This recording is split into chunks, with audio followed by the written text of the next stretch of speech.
I'm Miss Percy Smith from Wolverhampton Music Service. This is the first of 2 videos explaining how to work out and use jazz scale patterns. You may find this video useful if you are studying for a jazz exam with scale requirements, if you are starting to read chords and improvise, or simply if you are looking to widen your theory knowledge. In this video, I'll be covering the following scale.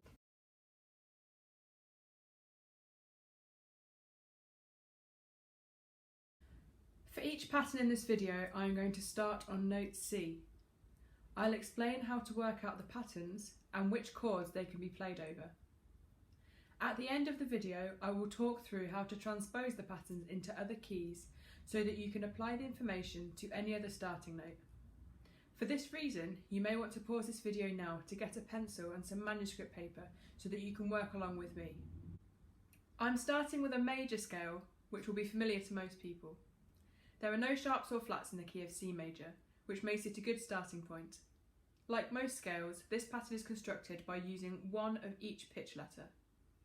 To work out the major 7th arpeggio, which is paired with this scale, we take notes 1, 3, 5 and 7, also known as the chord tones, from this scale.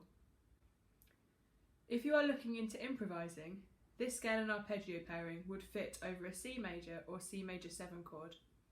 Next is the Mixolydian scale, which some people refer to as a mode, which in simple terms is just a scale pattern with a slightly different sound to a standard major or minor scale. There are 7 common modes, and the Mixolydian scale, or mode, is the 5th one. We can use this information to help us working out which flats or sharps are used in this scale. If we are creating a Mixolydian scale starting on C, we just need to work out which major key has C as its 5th degree. You can do this by counting back 7 semitones. This gets us to F major, which has 1 flat, B flat, in its key signature. When this is applied to our C to C scale pattern, this creates a C Mixolydian scale. Alternatively, you could just think of this as the major scale with a flattened 7th. The arpeggio that pairs with this scale is the 7th arpeggio, sometimes referred to as a dominant 7th. To work out this arpeggio, like before, we take the chord tones, notes 1, 3, 5 and 7 from the Mixolydian scale. Alternatively, you could just think of this as the major 7th arpeggio with a flattened 7th. If you're looking into improvising, this scale and arpeggio pairing would fit over a C7 chord. The next scale is a Dorian scale, which is the 2nd mode. We can use this information to help us work out which flats or sharps are used in this scale, like before. If we are creating a Dorian scale starting on C, we just need to work out which major key C is the 2nd degree of. You can do this by counting back 2 semitones from C. This gets us to B flat major, which has 2 flats in its key signature, B flat and E flat. When these are applied to our C to C scale pattern, the Dorian scale on C is created. Alternatively, you could just think of this as a major scale with a flattened 3rd and a flattened 7th. The arpeggio that pairs with this scale is the minor 7th arpeggio. To work out this arpeggio, we take notes 1, 3, 5 and 7 from the Dorian scale. Alternatively, you could just think of this as the major 7th arpeggio with a flattened 3rd and a flattened 7th. If you are looking into improvising, this scale and arpeggio pairing would fit over a C minor or C minor 7 chord. Finally, we're going to look at melodic minor and jazz melodic minor scales. To work out both minor scales, we can start by working out the minor key signature. You may find it easiest to do this by counting back 3 semitones to find the relative minor. Starting on C, this would get us moving up to E flat major, which has 3 flats, B flat, E flat and A flat. We can create the jazz melodic minor by applying these 3 flats to our C to C scale pattern, followed by sharpening the 6th and 7th degrees throughout the scale.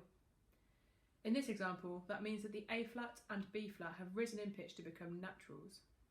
The only difference when making the standard melodic minor scale, as opposed to the jazz version, is that we would reverse the sharpened 6th and 7th when playing the descending scale.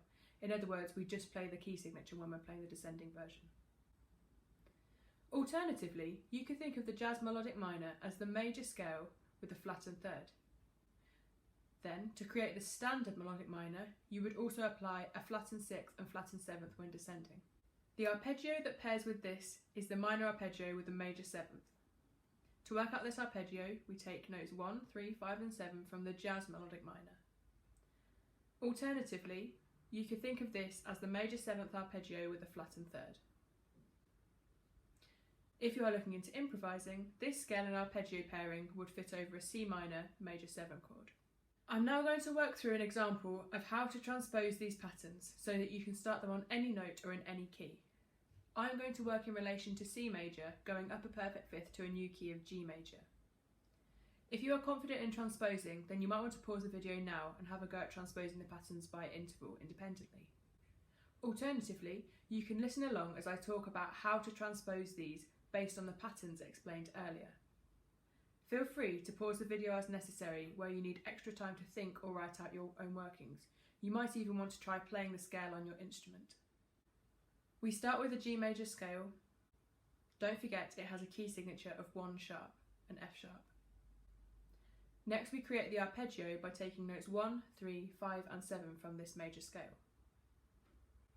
Next we work out the Mixolydian scale by applying a flattened 7th to this major scale. In this case it means that the F sharp has been lowered to become an F natural. Then we create the G7 arpeggio by taking notes 1, 3, 5 and the flattened 7 from the major scale. Now moving on, we get the Dorian scale by applying a flattened 3rd and 7th to the major scale. In this case it means the B natural has been lowered to a B flat and the F sharp has been lowered to an F natural. To create the G minor 7th arpeggio to go with this, we use notes 1, flat 3, 5 and flat 7. To create the jazz melodic minor, we apply a flattened 3rd, meaning that the B natural is lowered to become a B flat. Then to create the standard melodic minor, we change this scale so that the scale on the way down has a flattened 6th and 7th note. Finally, to create the G minor arpeggio with a major 7th that goes with these two scales, we use notes 1, flat 3, 5 and 7 from the major scale. Thank you for watching. Come back again to see the videos we will be releasing to support you at home. If you've enjoyed this video, please like it and subscribe to the channel.